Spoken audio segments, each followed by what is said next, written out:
We are live! And if you don't know who I am Kira Lexi, and this is Pantsing Like a Pro. This is a channel that I started so that you, lovely, lovely viewers, could hold me accountable. So let's just make sure that folks are seeing the live stream. Are you seeing us? Well, because I don't actually know if it's working, and I never do because anxiety, I have to ask. Anyway, so if you are watching, if you are seeing, um, we are here to hold me accountable for my writing, and that was the purpose of this channel when I started. But the purpose has since grown a little bit to be more about understanding our processes as writers. For me, at least, understanding my process and kind of exploring that process.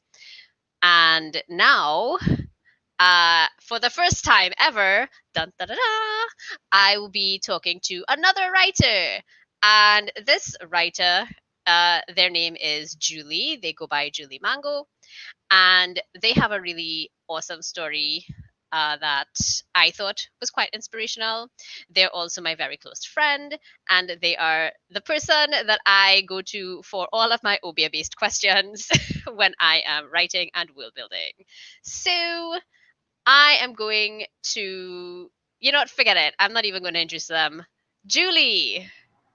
Hello, Julie. Hi! Is I feel everyone like this is seeing the part Julie? of the show where I'm like walking onto stage and everyone's clapping. I'm like, hi, hi, It's Julie. Okay. hi. I'm so happy to be here with Care.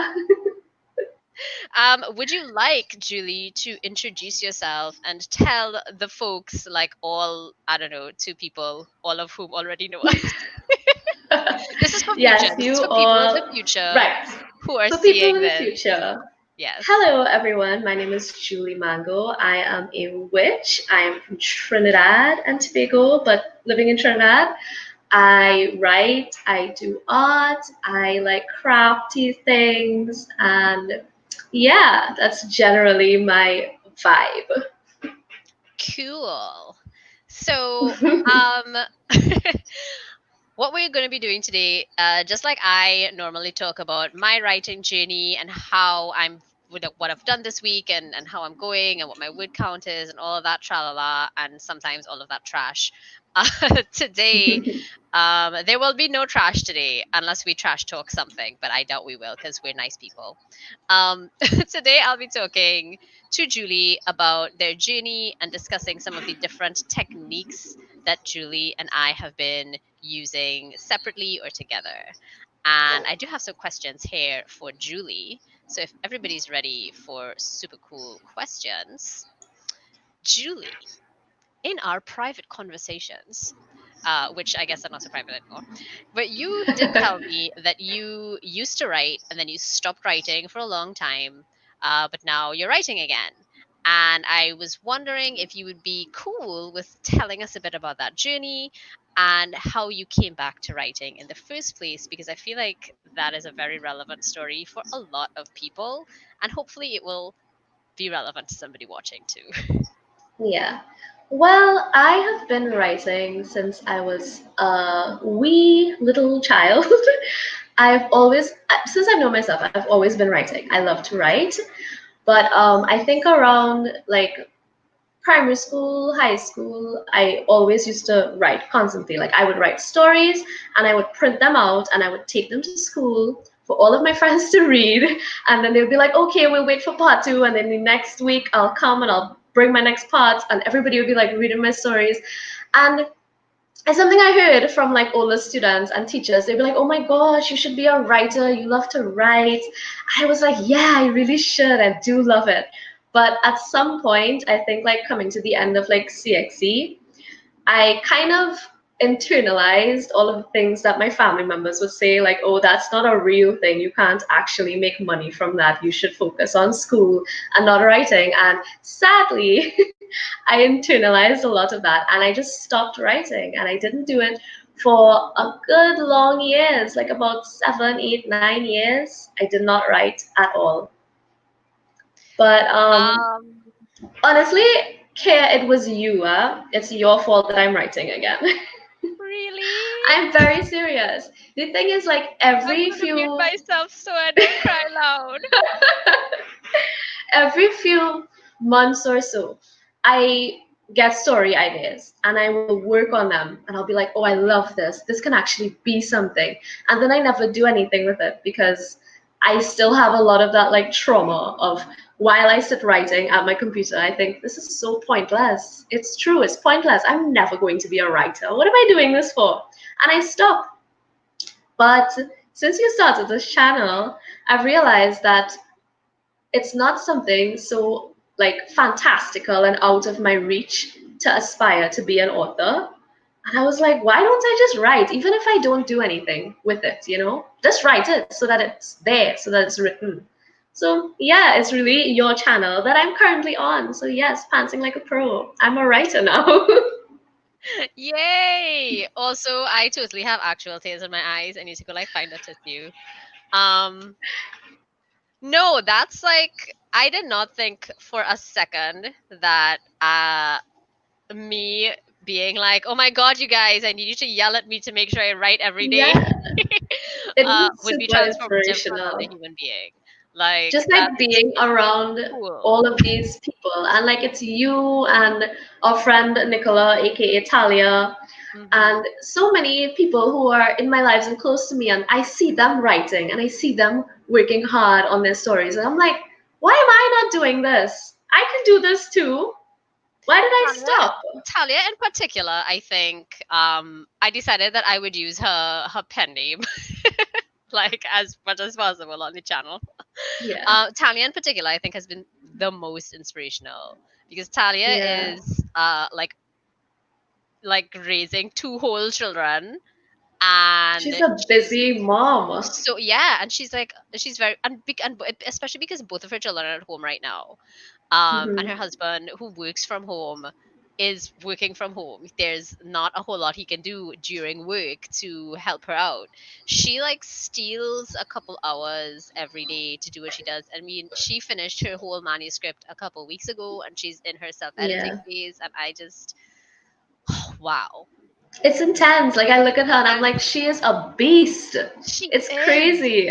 And like, I completely feel that whole imposter syndrome thing and that whole internalizing. I will say to my parents' credit, they were not the people who told me that writing isn't a thing and this is never going to go anywhere and you should stop and you should, blah blah. Like they were not the people who told me that. But it's such a pervasive idea. It's such a pervasive, denial that so many people hold, that I too internalized that growing up. And once I graduated, and with my degree, and I was looking for a job, it never even occurred to me to go back to writing. I only started like trying to write and stuff again. I don't know, like a couple years ago, and Hmm. it had its own ups and downs, but that's a different friggin' discussion. um That's cool. I really like that. And definite props to Talia wherever you are. I don't know if she's watching right now, She but might watch eventually she'll watch it when she has the eventually. time. Yeah. Yeah. So, you are clearly the inspiration to more than one human being. So, I think if that is not a sign that you're doing something right, there is no sign that you're doing something right at all. Yeah. Um I have more questions, I swear. So, now that you're writing again, which is the most amazing thing, I know that you decided that Preptober into NaNoWriMo is going to be where you start this new writing journey of yours and where you get you start your book and everything. And I was curious to know where or what sparked this idea, the one that you're using that we have not spoken about. But what was the seed of the idea that is about to become or is becoming your NaNoWriMo story or project? So, you know, you sent me this question list, right? And I saw this question and I thought, I don't know. It just came into my head. I have no idea. I can't tell you that. But I went into my WhatsApp history with my friend Ashley, who you'd know. She's my friend who's also a witch. She's from Florida, and we met That's kind of online. funny because we And both know two Ashleys from Florida who I think are yeah, also both witches. yes, One is watching, but I think you mean the other Ashley. yeah, yeah. Okay. And we met online and started a friendship. And she came to visit me last year around this time, actually. Oh, that's I And remember so, that. yeah, you were at the airport when we Yes. picked her up. Yeah. So I went into my WhatsApp chat history with her because whenever, like, I tell her everything. We talk every single day. And I know that I think I told her first about the idea that I have. And I went back and I was searching for it to see if I had said anything specific to her about the story. And all I said was, oh my God, I have an idea for a story. But writing is so hard. I don't know how I used to do this, you know?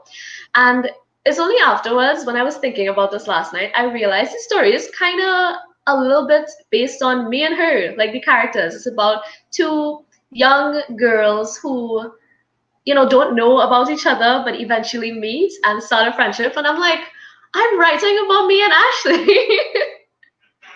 It's I so love adorable, it. though. I love it. So before we stray away from that topic, is that um I mean, I don't know what your relationship with Ashley is outside of friendship, but is this like a romance or a friendship story? Is it Well, I kind of want it to go into a romance kind of thing, but I want to build a good friendship first. okay? So I do see romance in my character's future. Okay, gotcha, gotcha. Is this like a is this contemporary or is it fantasy or is it science It's very fiction? fantasy, Very like fun. magic exists, and yeah. Okay, awesome. As you mentioned that magic exists, and I do want to talk a little bit about genre and why this is the genre you're writing in and why this is what you chose. I did see a question pop up from one of the Facebook viewers, my darling husband, Brandon. He says, "Hey, Julie Mango, what are your thoughts of the portrayal of witches in fiction and popular culture, and does it seem accurate at all?" I feel like this is kind of relevant to since we're Mhm. talking about the story and you Yeah, ended with yeah. witches. Well, hi, Brendan. Thank you for your question. What are my thoughts on the portrayal of witches? Well, I mean, I wouldn't say they're all really based on these weird fantasy tropes that are like powers of physical, real powers where you can manipulate actual, real energy. And witchcraft doesn't really work like that. So, I mean, it's nice to sit and think that, oh, I wish I could do like telekinesis, but I mean, that's not really a thing, you know? So, I wouldn't say that it doesn't seem completely accurate, all of it, because witches across the world of cultures tend to be so varying and so different, and everybody has their own portrayal of what witchcraft and occultism is in their culture. So maybe I mean I haven't seen every single portrayal of witches in fiction and pop culture, but yeah. Although I will say that the opposite tends to happen. Instead of real life witches tend to inspire pop culture, the opposite tends to happen where witches in real life tend to draw a lot of inspiration from pop culture, which is very interesting. So when you say that witches in real life draw inspiration from pop culture witches, you mean like in their practice, as Yeah, opposed to necessarily pop culture drawing from real witches to portray practice? yeah. That's really So there is actually a thing called pop culture paganism or pop culture witchcraft, where instead of using deities and gods and goddesses that exist in like specific cultures, like in Hinduism, you would have your various pantheon of gods and goddesses. Some people choose to use um, figures from pop culture, like video games or books, and say, okay, well, these are the deities that they don't necessarily worship, but use as like archetypes to inspire them, which is very interesting. that's pretty cool. That's also exactly how fiction gets written, Yeah. right? So they kind of like play off of each other, you know? Yeah, that's really interesting. Um, I'm trying to like stay on track, but I have so many questions. I'm kind of thinking in terms of, so like in my in Project Obia, right? Because Obia is magic. Obia is the workings, right? As Julie Right. has taught me. Um, but Obia in that world, it works very differently to what we know Obia to work like or look like in real life, right? Particularly in Trinidad and Tobago, it works a lot more like superpowers, I guess, in my Mhm. universe. Um, but there's some interesting stuff to think of there. Let my brain catch up with that, and in the meantime, let's look at other questions. So since you're doing Preptober, now I know Mhm. that this may be a little bit repetitive for the folks who also watch Julie's channel, but since you are doing Preptober, I was wondering if you would mind telling us a bit about why you chose to do Preptober, and I'm gonna type this in: why you chose to do Preptober, and how is Preptober going for you?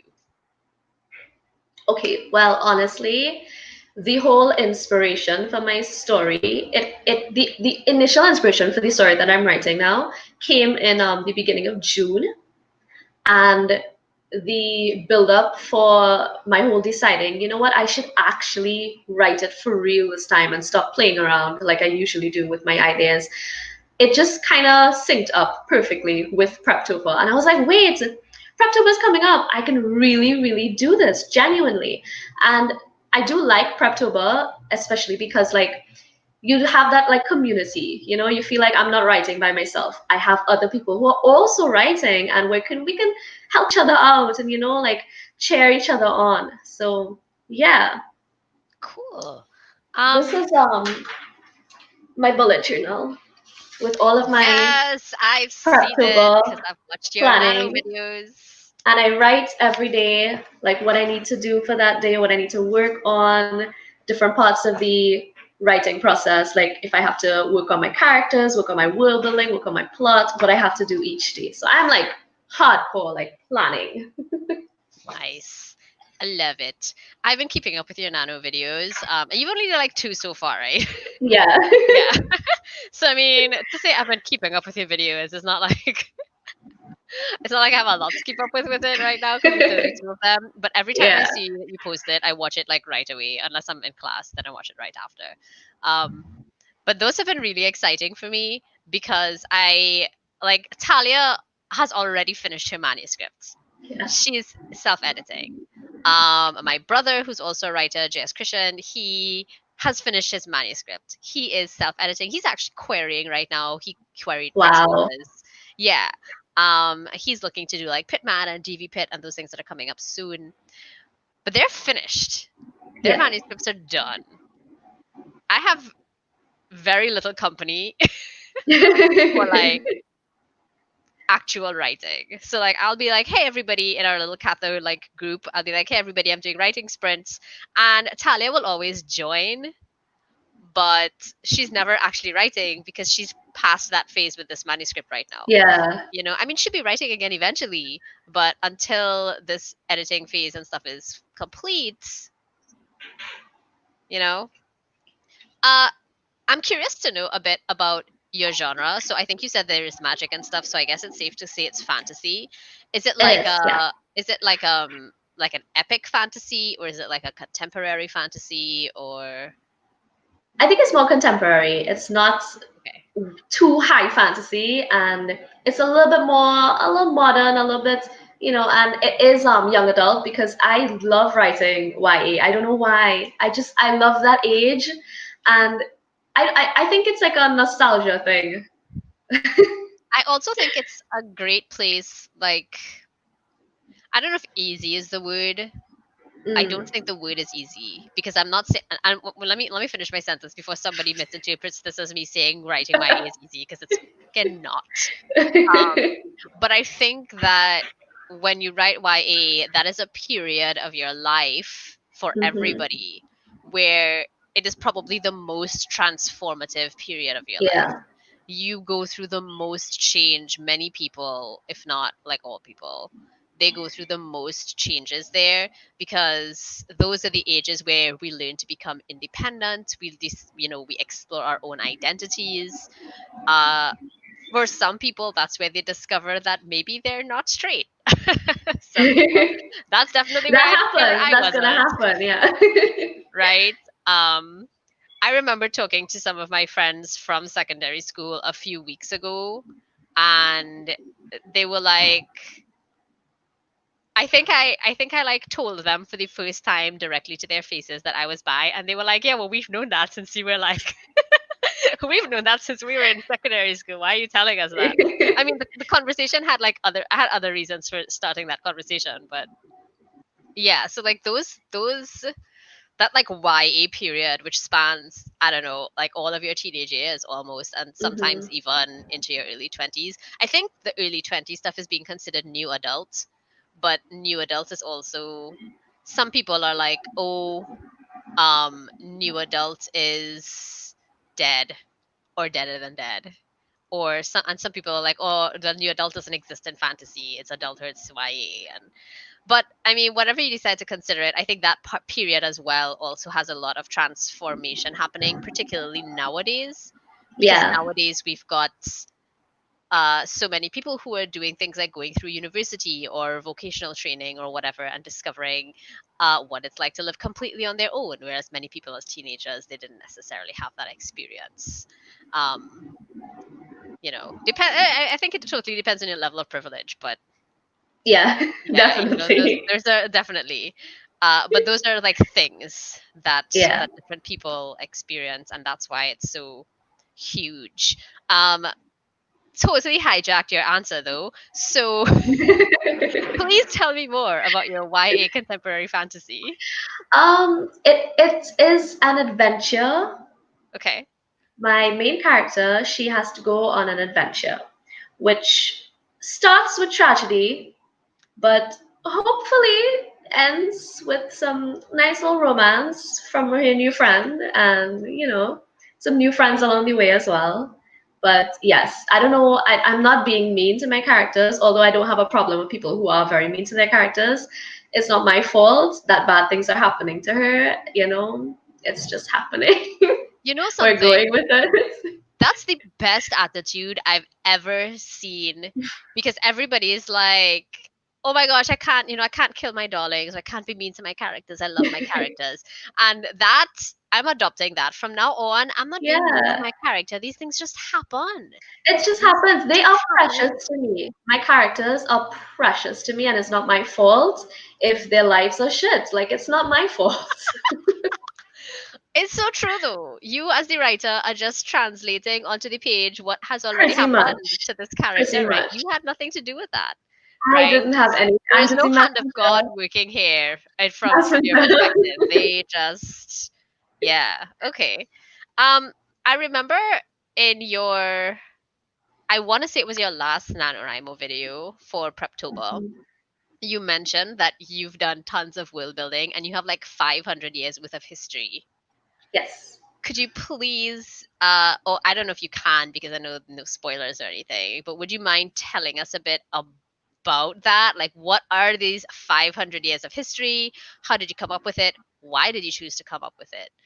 Because Yeah. this is where I start seeing some big differences. I mean, first of all, you're doing Preptober. I Yeah. am writing by the seat of my pants. Honestly, I Well, mean, your viewers have just seen my bullet journal. I yeah. don't think it will come as a surprise to anyone. The level of planning I do in my everyday life on my bullet journal, I don't think it surprises anyone that I am a hardcore plusser. Like, I just like to plan. I like to plan things. But it's funny because I don't necessarily plan a novel in the same way that I would say like most people do it. You come up with a plot and then you build your characters and you world build for that world. I do the opposite. I world build and then I find a story in the world because I adore world building. I will sit down and work on maps and I will make countries and I will put things there and I'll be like, oh, they'll have like a forest there, cursed forest. Yeah, something will happen there at some point. I don't know if it'll happen in this story or whenever, but I'll put in it there. I will make I will draw people. I will literally draw characters and places and castles and different types of architecture. I will name the oceans. I will have histories of sea monsters in the ocean before I even settle on I should find a plot. But that is literally how my processes start all the time. I always will build first. I don't think that's that strange.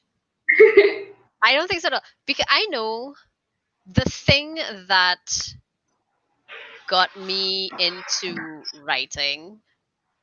I mean, yes, obviously it was reading books, but it was Mhm. not actually the characters in those books. The Right. thing that got me into writing and the It's the reason I kept reading, world. yeah, it was the world. It was the world Yeah. building, you know. I have read so many books that were just absolute trash because I still loved the world. Yeah. Like I could I care less about understand. this character and whether or not they achieve their goal. I like I this literally character did was great. that a couple months ago. I finished a trilogy where I did not like one single person, but I loved the world. And I just was like, Yes. let's just pretend these people don't exist and I'll write my own fan fiction set in this world. That's how Yeah, I read the book. that's totally fine. But like Yeah. I world building is one I totally understand that. Like that is world building is my favorite thing to do. And I think that it's kind of strange for me, I guess, because even though world building is sort of my favorite thing, and all, the whole process you're describing, you know, you're doing Hmm. your maps and you know, and then you find like a story somewhere in the world. I know that when I was much younger, before I took my big writing break, that's how I kind of used to do it. Like I wouldn't write a story, I'd develop a world, and then I'd be like, well, I Yeah. guess I have a world, I should write a story that takes place in it. And then I figure out what happens next with like a character or something. But since I went back to writing a couple of years ago, strangely enough, my process has been so different. Not that I don't world build anymore. I mean, obviously, I write fantasy. If I'm not world building, I'm Yeah. writing trash. Um, but but I guess I've started because I'm doing this kind of pantsing level thing. I've started letting worlds unfold to me in the same way my plots or my characters unfold to me. And I don't always like it. Sometimes I do world building outside of what I've written, but often it's a result of having written something. I have to ask myself, Right. okay, this makes sense. Why does it make sense? And then I backfill. And I think I may have written about this very briefly for HNS because that happened with Helen and Safala. Because I was Hmm. like, Safala's not human and Helen is human. But how? How did that happen? How did like Yeah. Safala supposed to be an elf and la? So that's interesting. So like there's already kind of a difference there. So what's the next phase? Um so your Preptober process includes this history and this Right. world that you've world built. But it is a contemporary fantasy. So Hmm. how different is the world of your characters and that 500-year history? How Yeah. different does that make it compared to the world that we are in now? Um, well, honestly, a lot happens in those 500 years. A war breaks Well, I mean, out. it's There's like, 500 years. yeah. And it's, there's like a little bit of like, it's like modern technology-ish almost, but with magic and almost like a taste of medieval type of like fantasy magic, you know? And it's like just a merging of those two worlds, and it is very distinct where they are two separate worlds because it's like about these two separate people living in these two separate worlds, and things meet and Ah, it clashes, and it's like, wow, what is happening? What are okay, you? You know, okay. like, yeah, Okay, so you have kind of like an overlap between like, so there's like an epic yeah, fantasy world and then there's like a yeah, contemporary world and those worlds meet. yeah, That's really very cool. yeah. That's Um, actually like how I came up with this story. It was like I was like, I think I was building the map. That's literally how I came. I was building a map and I was thinking it would be so cool if there were like two worlds that existed, but the both worlds they didn't know that the either worlds existed, and then they meet. But they're all living right there, and then they meet, and it's like, whoa, what is this? Who are you? What is happening? And everything. Like, there's a lot of like exploring these different differences and different worlds and different cultures, and I really like that. So I genuinely like stuff like that in I stories. So. I do too, so that's super cool. I can't wait to read this. I'm just going to like stick my butt in there and be like, I'm gonna assume I'm gonna be one of your critique partners slash beta readers or whatever you decide to do. Sure. Okay, cool. So what about your planning process? So I'm very curious to know more since part of the reason we wanted to do this today um, is you are plotting and I am Yeah. casting.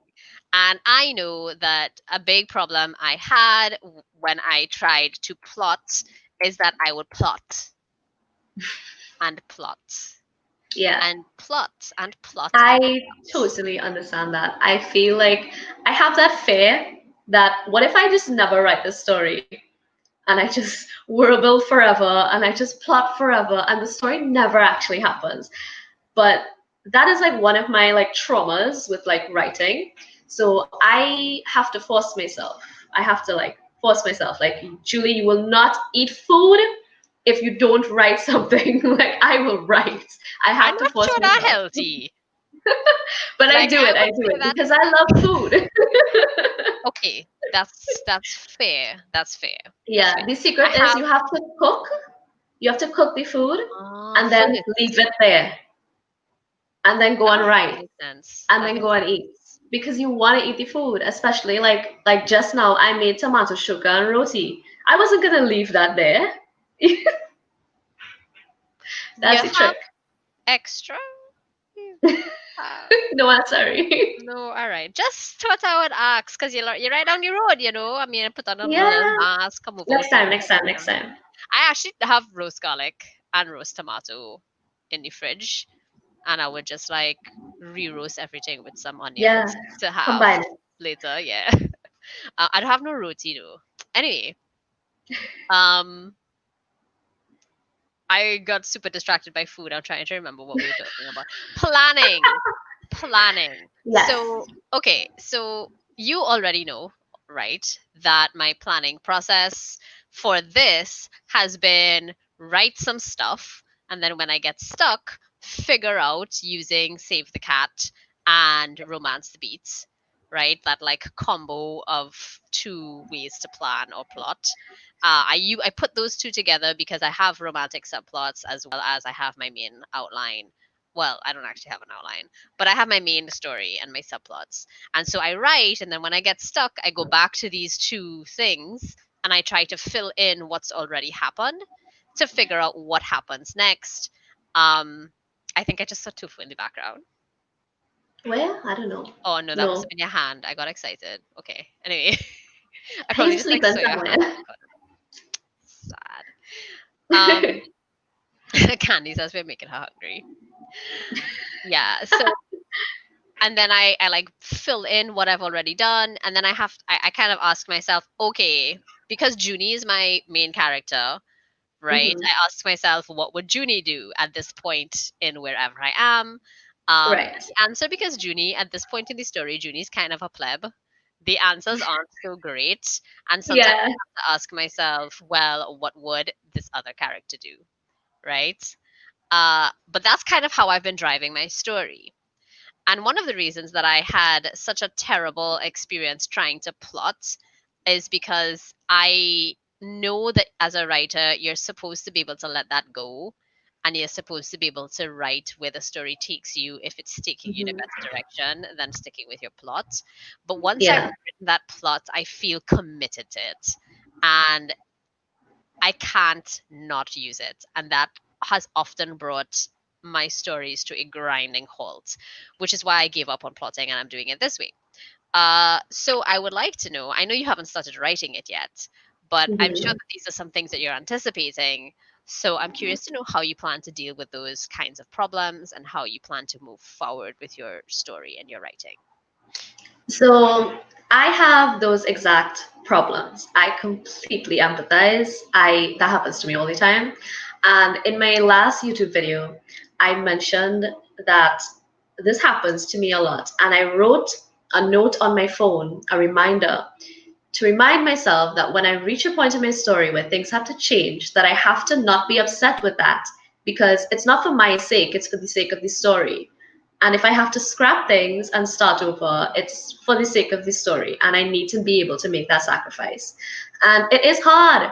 I have this feeling where whenever I create anything, if I'm drawing or painting or writing, where I do something, I create something, it's out there, and I look at it and I'm like, this is terrible. I need to do it over again. I feel so much pain doing things over again because I feel like I've wasted these words. Like, I can't waste words, but I do feel that way. And I Mm-hmm. save everything I write. I will just like be like, I have to trash this, but I'll put it in a little folder in case one day I want to reuse these sentences for something else. Maybe they'll work somewhere else. I do the same I thing. do that. Yeah, because I feel bad. But I have to, I'm currently unlearning that feeling so stuck to one thing. So I made a plot, and if halfway through the story, I'm like, you know what? This doesn't make sense. It would make more sense if this character does this instead. I have to be okay with changing and manipulating that. And it's not my fault. It's not the character's fault. It's just for the sake of the story. And I have to be okay with it. But it's already like painful. Like I'm already like, oh God, I'm gonna be crying in November. Yeah, God, I can't describe how much I relate to that. Yeah. Because I'm at a point right now. I did this. I got to the end of Act One, and I was like, "Yeah, Act One," and I was very happy. And then I had no idea where Act Two started, which is not true. Like I knew with the things that happened in Act Two, but I also wasn't certain at what point I should start Act Two. Do I start it right where Act One ended? Do I start it 3 weeks later? Like, Hmm. what Yeah. happens? And I think even right now, I'm still trying to figure that out. I've written since, so I was Yeah. around 20,000 words then. I've written very little, so I've crossed 22,000. But whereas I had hoped to be at 25,000 or beyond by midweek this week gone, I'm still not at 25,000 this weekend. Um, and I have feelings about that, but at the same time, I'm like, I clearly have some shit to work out still. So I need to Yeah. give my brain the time to work on it because hi, Makisar. She just joined on Facebook. But yeah, it's, ugh. And I'm Yeah. just so terrified. Like I'm gonna write because I'm pushing to write something regardless of that, so that I have words on the page.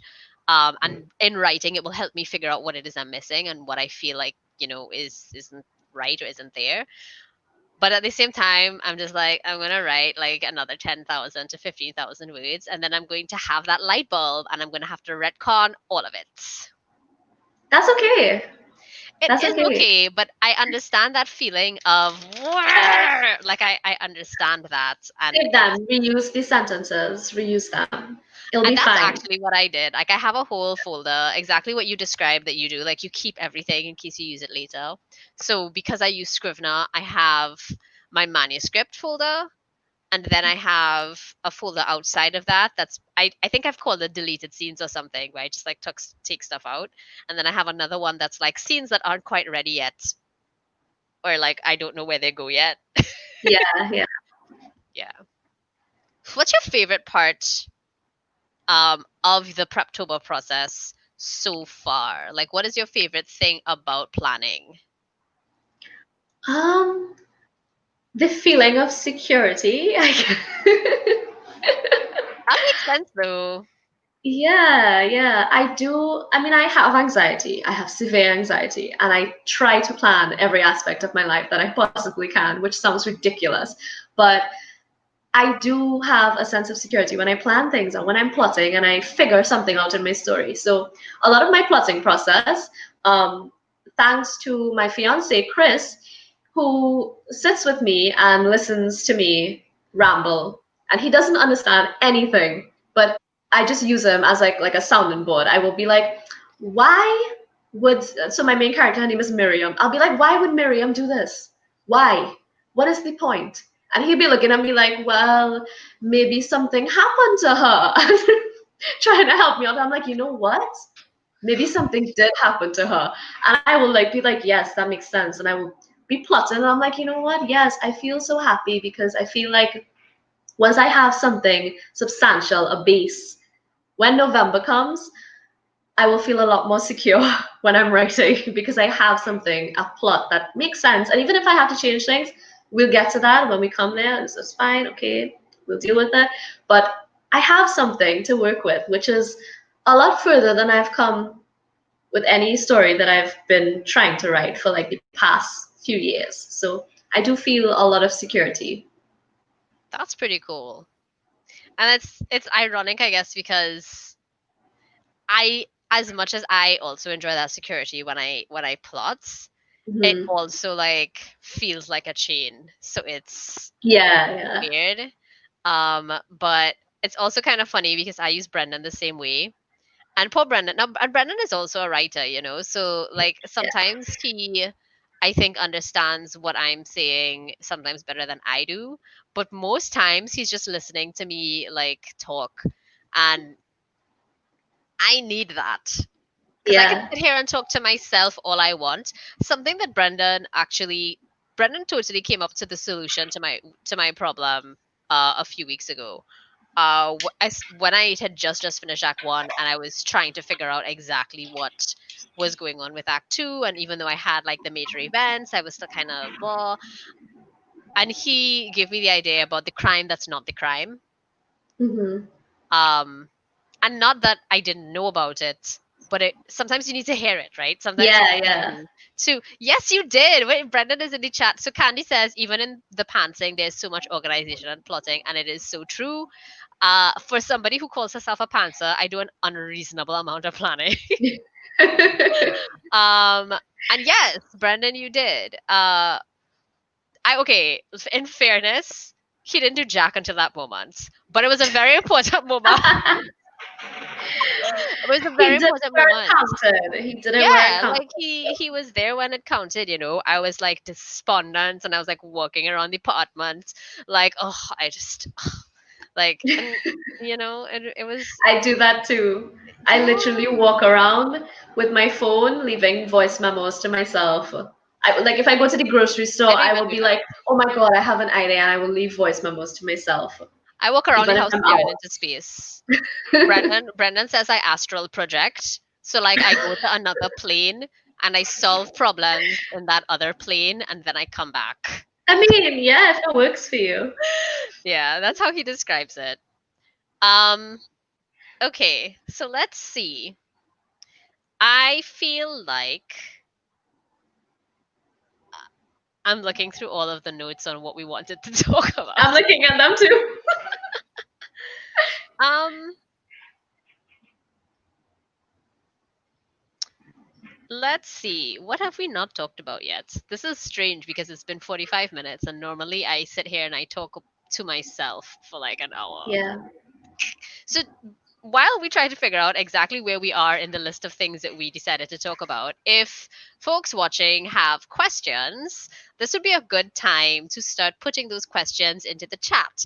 Because even if we pick up right now wherever we left off, which is I think a good place to go, honestly, Julie, is the very last one, which is our anxieties about getting it wrong or writing crap. Because I don't know about you, but that's a big one for me. Yeah. Um, I have dealt with that anxiety all throughout my life. One of the so okay, I did art in secondary school at like CXC level. And one of the things that I remember most distinctly during like working on an art SBA. So like in CXC art, you have to do 9 different SBAs, right? And it's like just different things, painting, drawing, whatever. And one of the things I was working on, I was doing a painting. And I did the painting and I came to school, I gave it to my teacher. And she was like, "This is good. Do it again." And I was like, what? No, I worked really hard on it. She's like, it's good. Change the angle or something. Like maybe do it this way, like from this angle. I was like, what? So I did it again. And I came and she's like, this looks better. But do you want to try it again? Maybe change the colors? And I was like, I'm going to kill you. Like, this is crazy. I can't keep like scrapping stuff. And that was the moment where I realized I cannot have these anxieties about getting something wrong and having to do things over because you're going to have to. It's a reality. You have to do it at some point. Even if you write your story all in one go, fantastic, smooth, it comes out perfect. When you go edit, you're gonna have to remove half of that. You're gonna have to change things around. It's gonna be so bad. And you're gonna hurt. But you kind of have to deal with it. It's something that is like rip the band-aid off. Yeah. Instead of like easing yourself into it. You're gonna get stuff wrong. It's going to like make you sad.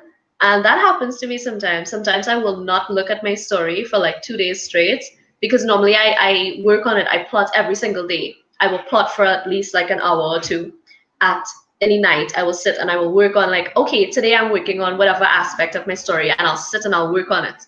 But some days I reach a point where like I can't figure out how to make this work. And I just can't look at the story for a couple of days. But it helps to like, take a break and come back and look at it with a different perspective, But that anxiety about getting shit wrong and plotting versus pantsing, especially, because sometimes I look at you and I'm like, I should be a pantser. At least Kay is writing. What am I doing? I'm not writing.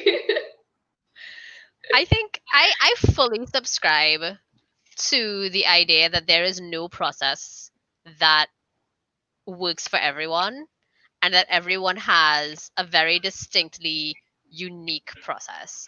So for Yeah. me, even though I identify as a pantser, there are moments where I need to plot in order to help me move forward. Right. And I think the closest thing that I've read so far that is similar to that is maybe the snowflake method, or maybe I recently discovered this other book. I think it's Rachel Aaron is the writer's name. She is a writer as well.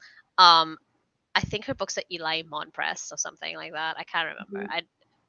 I want to say that that's what it is. And she describes a process in there that is also similar to mine, in that she doesn't take like a gajillion notes. She just kind of has, these like basic structures and key things. But even those two processes are not exactly like what I have been learning works for me. And what you mentioned there about sometimes you just need to take a break and walk away from it. I had to force myself to do that because I knew that I needed a break. Like I knew that because my day job is also reading and editing. Yeah. I was in desperate need of a break. And again, Talia, because she is such a blasted superwoman, she is the one. She's the one who was like, give yourself a break. You are not just experiencing burnout because you have been trying to push yourself to write every day. You are experiencing burnout because your day job is using the same muscles that your other writing uses. Maybe not all of the same muscles, but many of them. And she's the one who told me that. She also gave me a really incredible piece of advice the other day. And I want to say it word for word. Let me find it. I really want to get it right. But she said, da, da, da, da, da, da, da, da. God damn it, where is it? I can't find it. I'll try to like paraphrase as best I can. But I told her that I really wanted to write, but I felt like my brain felt like mush. And she was like, so then just write shit. And when you finish, you could delete it after and you'll write something better. And I was like, that's actually really good advice though. Yeah. You know what's funny? When I first started this Preptober NaNoWriMo journey, right? There was a video. I think it was one of the NaNoWriMo write-ins on their YouTube channel that was live streaming. And one of the hosts, she was talking and she said something that was so profound, but it was so basic that I was like, what? I have a fear of that blank word, that page, because there's nothing on it. And I feel like, God, I don't know what to write. And I feel like I'm going to mess it up and I need to put at least something there. And she was in that live stream, that writing. And she said, you know what I do sometimes when I can't write? I just sit there on Microsoft Word and I type, I don't know what to write. I don't know what to write. I don't know what to write until something comes. And then I just like start writing and then I delete what I wrote. And I'm like, that makes sense. I should do that because you're at least typing and then suddenly something is going to come to you and you're going to start writing and it's going to like flow. And I've been doing that and it's crazy how basic it is, but that was so profound. That changed my life, honestly. I'll be honest, I'm sitting here going, you could do that? Yeah. That's how I feel right now. It's crazy. That's because I have just been staring at a blank page. That's the I have equivalent of stared wiggling at blank pages for like half an hour. When I could have Same. just been saying, I have no idea what to write. This is so stupid. Oh my God, what can I write about? I could just do that. Just type that. And it's the wiggle your pencil equivalent. Like because I think about that every time I can't write something, right? Just wiggle your pencil, you know? Mm-hmm. Just keep your pencil wiggling. It doesn't matter what you write. Just keep your pencil, just wiggle your pencil. And I'm like, I can't do that on a keyboard. What am I going to do? Type what's in your brain. Well, not helping nothing, like I don't know. I can't do it. That's great. I did that up to last night. I did that and I found that the way that I do it, I try to write it in my style of writing. I write like really like romantic and descriptive. So I start writing like that. I literally write things like I have no idea what to write. The words are just like echoing in my brain. I would start writing crap like that until I'm like, this sounds good. I should do something. Maybe this is what my character is thinking right now. Maybe I'll turn this into her and start writing. And it works. It's insane. It works. For folks who are still watching, definitely keep putting your questions in there because of the delay between when you put it and when we see it. Keep adding questions. Are you okay with us jumping to some questions now? Yeah. Cool.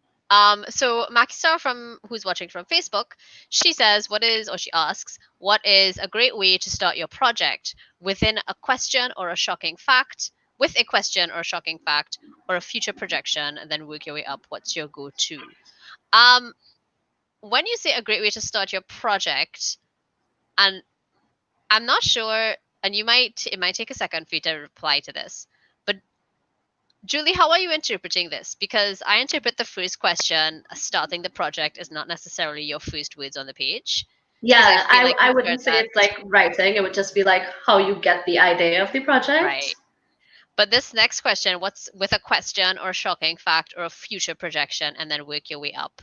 I think that could go both ways. Yeah. That could be a question about on the page, or that could be a question about how you discover the project itself. Mm-hmm. And what's your go-to? You answer first. I wouldn't say I have a go-to. I think I try a lot of different things every time. So I wouldn't say I have a go-to. I think like starting a project, so not writing specifically, but starting a project, all of them honestly, like I don't think I use like any like shocking facts to like generate any ideas, but like definitely I question a lot of things, like every single thing in my world, in my story. And yeah, I think about, so like I have, as I said before, like 500 years of world building, of planning from before. I have an entire timeline. My book is set in the year 1912, which makes no sense really. It's not 1912 in this, this world. It's just 1912. But I just put that year, and I have done from the year 1500 and something to the future. I have so much things that happen, like different events, and I manipulate those, I change those, I do different things. So I do a lot of like thinking about the entire timeline, thinking about the present, thinking about the past, the future, what's gonna happen, what might happen, what had happened that influenced things. And I ask a lot of questions. But when it comes to actually putting words on the page, I wouldn't say I start with any of those things. I don't think. Yeah, same. Ow, ow, ow. I have a cramp. I wiggled my toes. It's distracting me. I'm sorry. Okay. So, she clarified her question. She says the actual book itself, your first sentence in your book, right? Do you want to answer that first, or should I just go forth? I have something to say on this. Go for it. For a very long time in my life, I struggled with the thing that is first sentences because I had this thought in my mind that your first sentence has to be perfect. And sometimes I would get to writing a story and I have a fantastic idea. And I write a sentence and I think that's not good enough and I'll delete it. So what I've realized is the first sentence of my story will usually be the last thing that I write because it will always be something that I come back to and rewrite because your story, sometimes you start writing and you don't really have a voice yet and you're just kind of writing nonsense and halfway through your story you finally find your voice, so you have to come back and rewrite that entire beginning. But for a long time I would, you know what I would do? I have a bookshelf, not this one behind me. I have another bookshelf with all my actual, like, beloved books on it. And if I ever wanted to write something, I used to go on the bookshelf and pull out a random book and say, like, how did this person start this story? And I'd read the sentence and I'd be like, this is so good. I could never That's write an something this excellent, good. excellent example. I do that and I would feel like, oh gosh, this is so good. I could never do something like this. God damn it. But I have to remember that most likely the person who wrote that book, they probably wrote that sentence after they A finished the entire gajillion book. times. And yeah, probably Yeah. had to come back and rewrite it. And I don't focus on first sentences. I don't believe in that, like you have to step in with something fantastic immediately. That comes after. Like I will work on my story and write, and then if I suddenly think of, oh my god, it would be really good if I start like this, I'll go back and change it. You can always edit things. So I have to like not think about starting my first sentence being like fantastic and good. Yeah.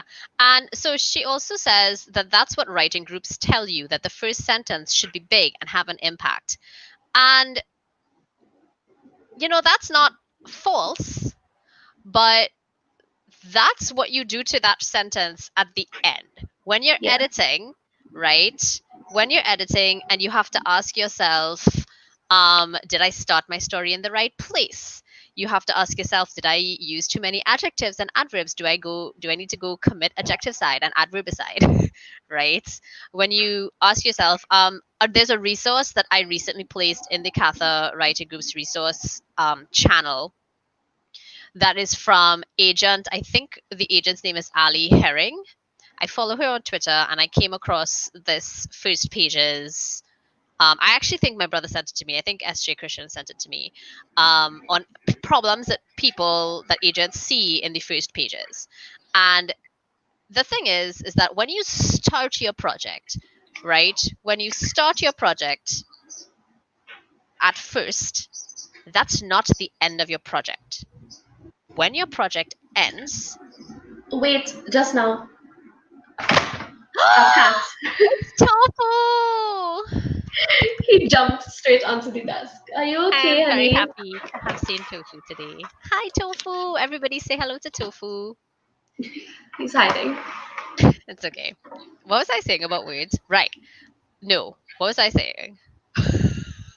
I'm sorry. I'm so distracted by Tofu. He's so cute, though. His face is so square compared to Bibi's. I always marvel at Yeah, how baby is alike. like round. Yeah, I always marvel at how alike and how different they are at the same Yeah. time. Okay, words in. Right. So yes, I do think that you do need to have a great opening line because you kind of need to hook somebody at the beginning, right? So your Mhm. opening sentence needs to be a hook. But you don't have to write that the very first time you put a word on the page. Exactly. You know, not that I have the world of experience, but from the experience that I do have, I've learned that we as writers so often start our story in the wrong place. We start our story before it really begins, and we'll write all of that. And it might be a lot. We might write 20, 30, 50,000. We might write a whole novel's worth. And then we get to the actual story. And you have to recognize sometimes that that's not your story. All the stuff you've written is backstory. All the stuff you've written is Yeah. background, right? And it's essential background that you, the writer, need to know. But the story that comes after you've written that is the story that's going to end up published, or that should be queried, right? That's the part of the manuscript that should be queried. So yes, I do think that your opening line needs to be impactful, but you don't need to care about what your opening line is until you finish your manuscript, and when you're making that first or second or even your third self-editing pass, and you're trying to put hooks in the right places. So for example, I've been writing enough and practicing this enough that I do it while I write my first draft, slash zero draft, slash, I don't know, first and a half, 0.5 draft. I don't know what you call it. It was supposed to be a zero draft, but I have people like beta reading it for me, CB, like I have critique partners like critiquing it for me. So I guess technically it's not a zero draft anymore. But I try to pay attention to where I end my sections, like where I create section breaks or where I end my chapters, because the beginning and the ending of those spots are places where you want something to happen, or places where you want a line that pushes your reader to turn to the next page. So I don't think that my opening line for Project Obia, for example, is that great. I think my opening image is cool, but I don't think my opening line is perfect. But I do know that where my chapter ends is great. And the thing is, do I need to go back and take a look at that opening page? Sure. But I'm not going to do that now. And I think that we've probably taken Maki's question way further than she was really trying to ask. Also, But be right back. I have to open the door. Tofu wants to go oh outside. yes, yeah, you go do your thing. I'll just blab. And you mentioned, Maki sir, if we use a question, a shocking fact, or a future projection, and then open up into the rest of the story, you could use any of those things, and you could use none of those things. I think my current opening line is something about the atmosphere and like the oppressive silence that my main character is standing in, even though she knows that there are like thousands of people surrounding her right now, because she's in a concert. An opening line that I have from a work that I have workshopped that people loved was, "Coming back from the dead was a lot like waking up, except maybe for the screaming."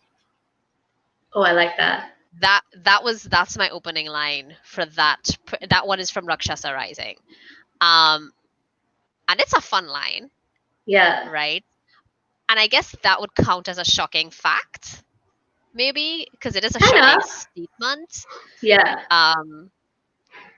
But there is, and we could talk about this privately later if you want, Maki. But we have some resource books on hooks and where to place hooks and how to write hooks, from Mary Buckham and a couple other authors that we have in the group that we could share with you. But I think that that's ultimately what you're getting at, is about, what do we use as a hook? And I think that that varies so greatly, so widely, on your writing style, on your voice, on your genre, whether you're in first person or third person, how deep your point of view is, all of that. Um, She also said that no process is definite for every single writer, which for sure we've talked about that. And she gave us a little bit of info on how she does it. She says that what she does is she takes a word and just writes about it, what it makes her feel, and what she thought the word meant it means. Yeah. That's cool. I don't think I could do that, but it's cool. Yeah. Do we have any other questions? I think that those we've only had two really big ones, which is the ones from Brendan, and now we had that those questions from Mackie. Um, and this is something. So okay, Julie, I'm gonna rant a little bit, and I know I've already been talking like almost. I know I've already been talking almost exclusively for like the last 5 or 10 minutes.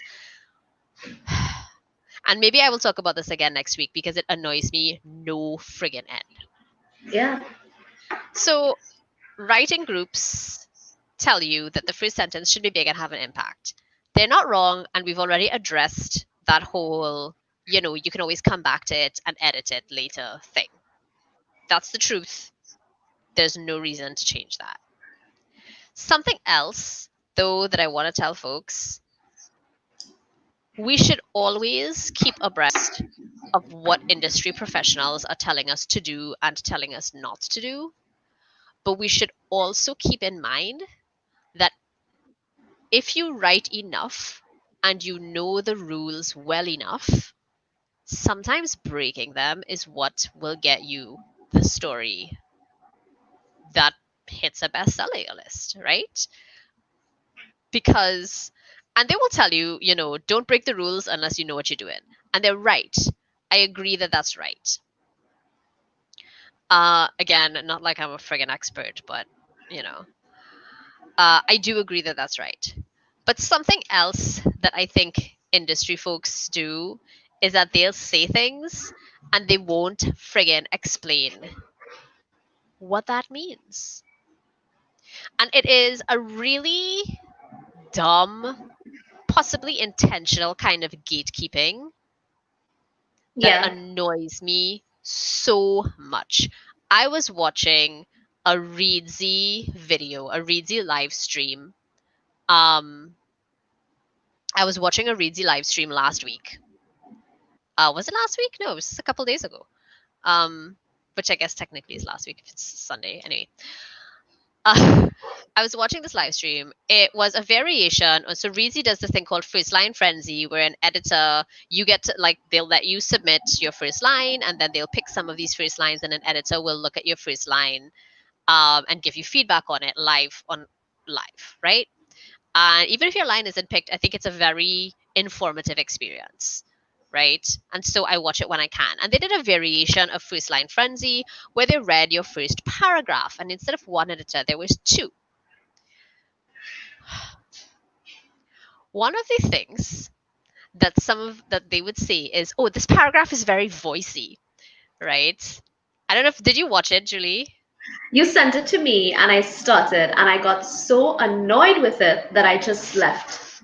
God, I am I was so like, I glad. can't listen to these people. They're so pretentious. And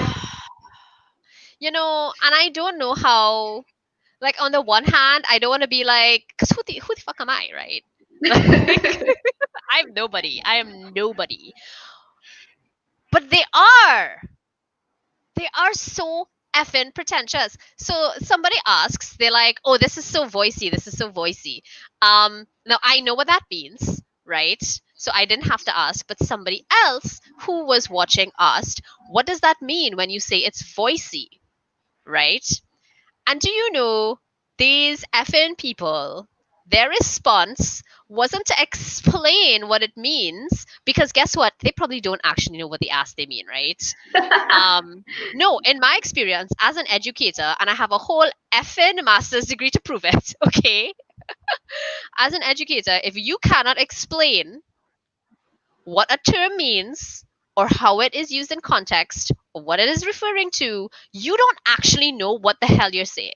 Okay? Mhm. And that pisses me off because their response was voicey. It's just, it's voicey. It's kind of just one of those things. Either you know what it means or you don't know what it means. No, you don't know what it effing means. Okay? I don't care if you are an editor or you've worked for a publishing house. If you cannot explain what that means, you should not be doing something like a Readsy Live. Mhm.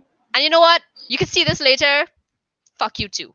Um, I can't stand it. It is gatekeeping at its most malicious, right? Yeah. Because they probably don't even realize that that is what it is. They probably don't even realize it.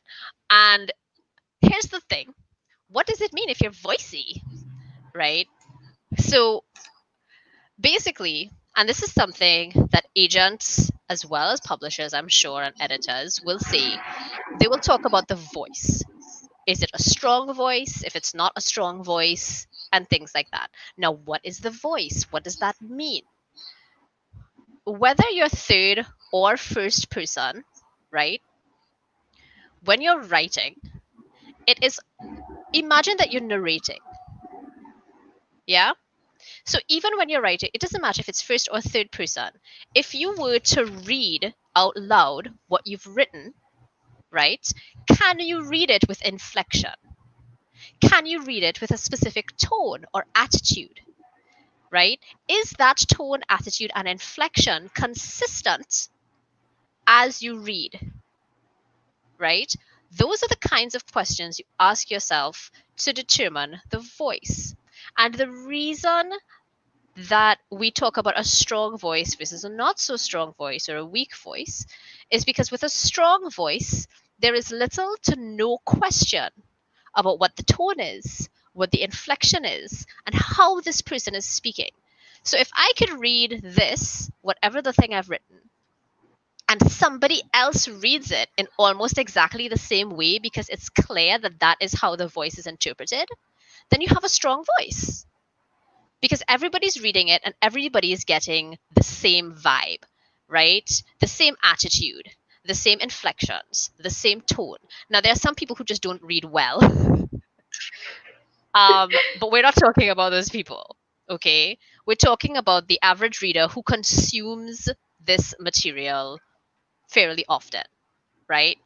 That is what it means to have voice and for that voice to be strong or not. Okay, we're looking at things like consistency, inflection, attitude. If I could read a paragraph and I could tell what kind of person this is, who is the perspective I'm from, whether it's first or third, because if it's third person, it's not what kind of person this is necessarily, you know. Well, I guess it is. It is still because it's perspective, right? You're still in that the perspective, even if it's a third person. But if you can read that first paragraph or first two paragraphs or whatever it is, first line, and you have an idea of who the person is, what kind of attitude they have, what kind of, those things, then that's what strong voice is. And if you have a very strong voice, there's a lot you can get away with. And I can tell you that because, again, in workshops with other professionals, I've had professionals in the industry tell me that I have a very strong voice, and then they immediately say, and that means you could get away with shit, because this other thing here that you did is shit, but nobody else has pointed it out because the voice is so strong they don't notice. But that's one of the reasons that voice is important, right?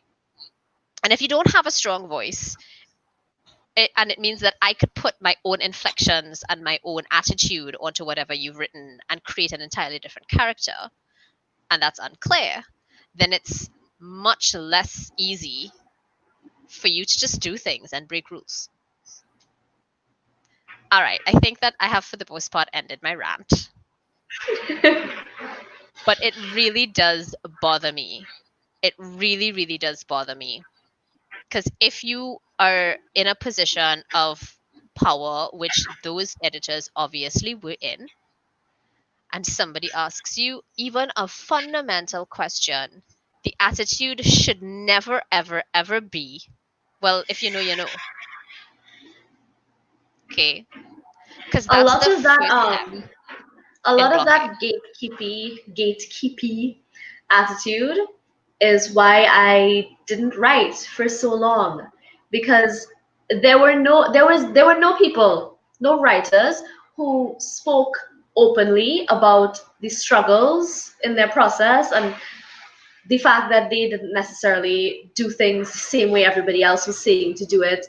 Yeah. The fact that there was nobody saying anything like that. So I thought, when I was much younger, I thought that to be a writer You had to be like this really like the words just flowed out of your fingertips when you wrote, and it was an amazing process. And when you finished, you had a perfect manuscript, and you sent it to an editor, and they were like, "Bravo, it's amazing."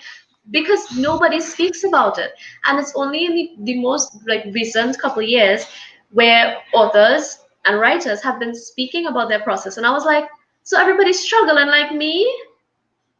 I Because everybody is so gatekeeping about it that I was just like, I guess I'm not cut out to be a writer because they seem to know what they're doing and I don't. So I don't want to say that this is my friend. I don't really know this person, but this is an acquaintance that I met recently, actually via Twitter. She's an editor. I do hope that I'm getting her pronouns. Those pronouns correct.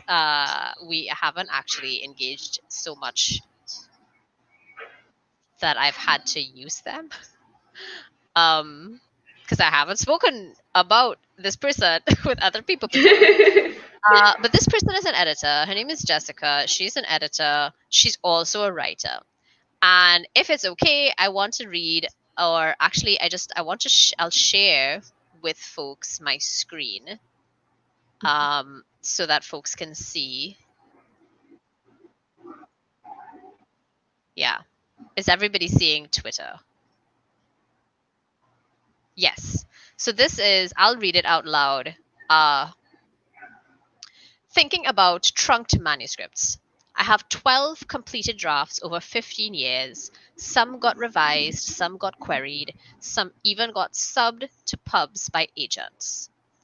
You'd never know it. I often feel ashamed of this and hide it.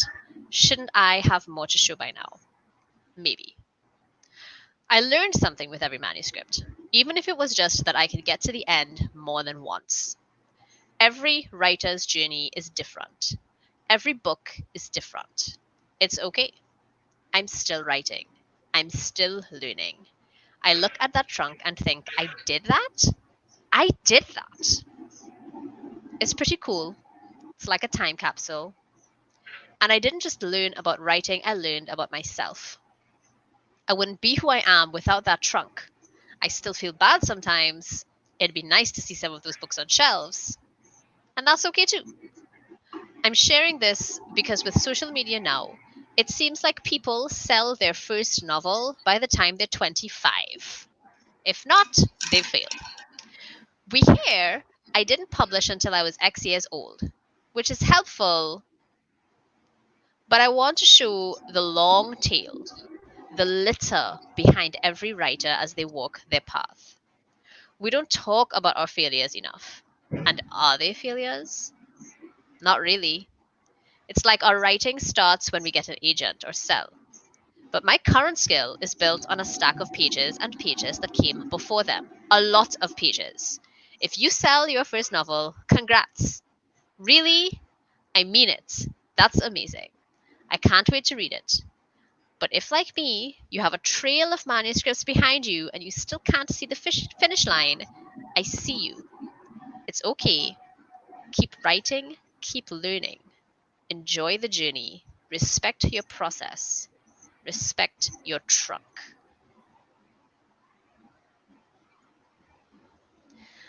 I cannot say, I cannot describe how much I desperately needed to see that yesterday when she posted it. Okay.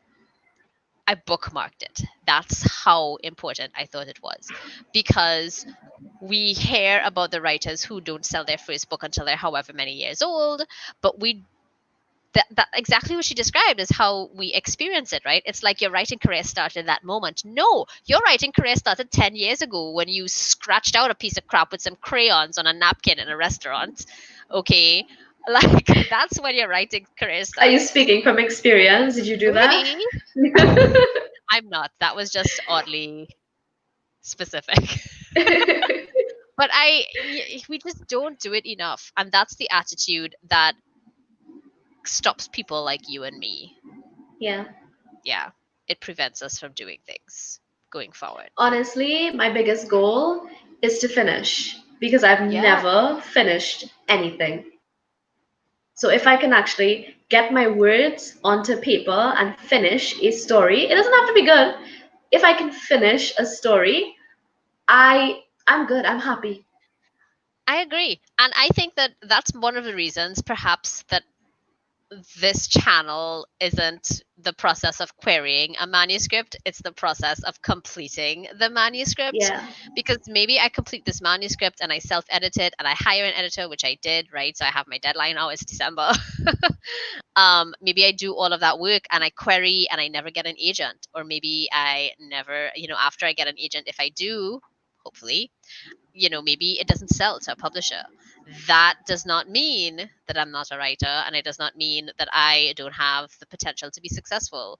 Okay. And I've already decided that if enough time passes and I don't sell that book and it's not traditionally published, I will save until I can self publish it and hire somebody to adequately market it because I know I can't friggin' market that. So I'll spend the money on a professional cover designer and somebody to market the book and all of that. And you know what? Either it maybe I'll waste that. Maybe that all of the money that I save and I put towards it ends up just flushed. But I'm going to try because if I don't try, I'm going to hate myself forever. Yeah. Right? Maki says, plus society looks at writers as they should be writing when they're old, not realizing some of us have been writing since we were young or younger. Exactly. Right?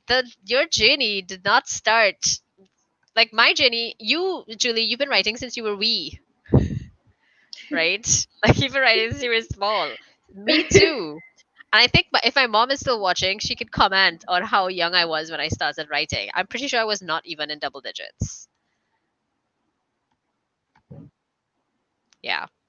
I'm so sorry that I totally hijacked our whole conversation with my friggin' rant on gatekeeping and what it means to be voicey. It's That just, necessary. It's and necessary. it pissed me off so much, you know?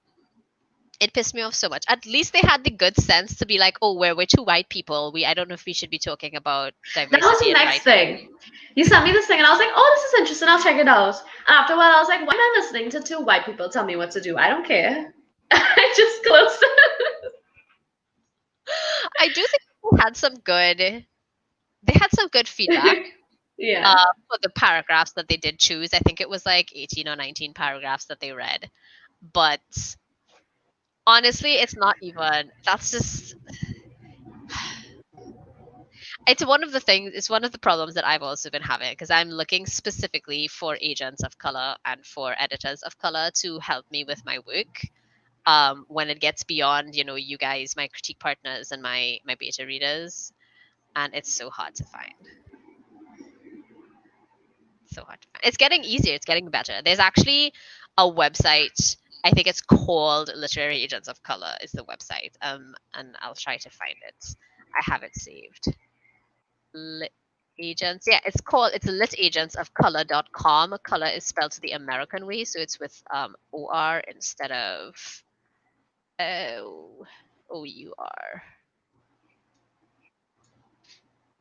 So that's the website. And Jessica's actually who gave that website to me. She's really a lovely human. I like her quite a lot. Okay. I feel like unless there are more questions from folks, that rant burnt me out a little bit. Julie, do you have any words for the folks who are still watching or any last things that you want to say or mention about your process and about your journey to this point? I don't know. I feel like I've said a lot. Really? Because I feel like I just have been talking even more than usual. Maybe it's because like that's what you need. Maybe you should just have more people Maybe.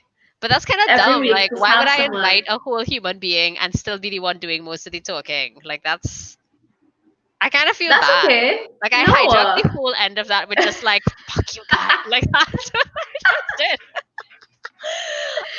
did. Um, okay. Let's do this for real. Let's do this for real. Julie, give us any last thoughts or any last words or any last things that you'd like to say. I will do the same, and then we'll just wrap up since I don't think there are any Okay. more questions. For aspiring writers out there, you want to write a book, all you need to do is write.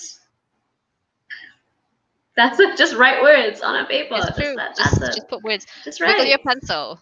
Yeah. Write crap until you stop writing crap.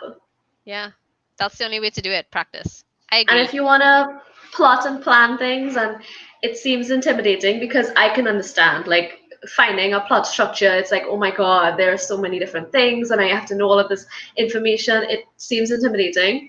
Just write lists. That's how I started. Before I knew anything about like plot structures, I would just write lists.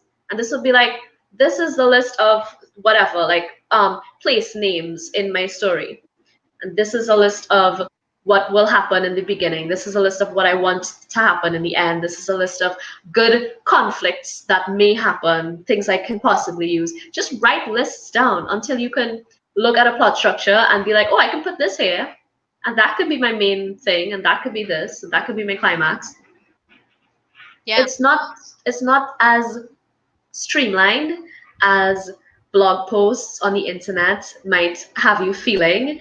Those people who write those blog posts are editing the blog post. They've probably compiled information for weeks to write a blog post on how to choose a plot structure.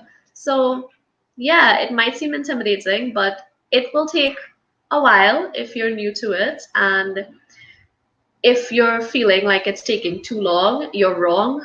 It could take you years, honestly, but just write, just start somewhere, anywhere. Yeah. I think you've said all the things. I don't really have anything to add to that because that's excellent advice. I would like to say, especially since I know the folks who are viewing right now are people who know me personally. So if you who know me personally are looking to start writing and you want help or resources or advice or anything that I might be able to give you, again, I am no expert. I am not published or anything. Well, technically I am published, but that was 10 years ago. I'm not sure it still counts. And they're short stories. I don't know. But if you are interested in that, just reach out to me. Reach out to me.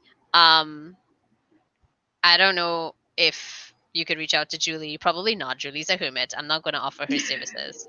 But you can reach out to me.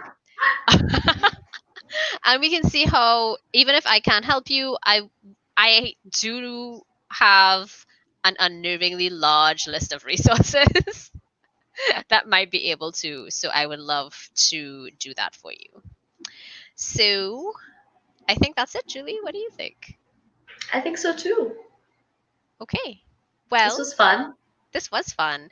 I will look into finding more people to bring on to this Yeah. thing that I do. And I guess wish me luck, folks, on getting to 25,000 or more words this week. Good luck. And Julie, good luck with your Preptober and your NaNoWriMo. Thank you. I will do my very best to remember to put Julie's channel link in this because I have just been allowing them to publish themselves without editing jack. So I will try to go back to the description and make sure I add all of the stuff so that you can also follow Julie's NaNoWriMo journey. I feel like somewhere in there I said wrong pronouns. Probably. That's okay. Okay, I just want to apologize in advance because I wasn't paying very close attention to what I was saying. You're Maybe I just ranting, used your yeah. name. Did I use I your feel name? you. I don't know. God, I don't know. My brain is fried. I need to pee, so I'm just like Okay, all go. I can All think right, about bye is everybody. pee. I'm gonna hit the end broadcast button. Thanks for watching. Bye.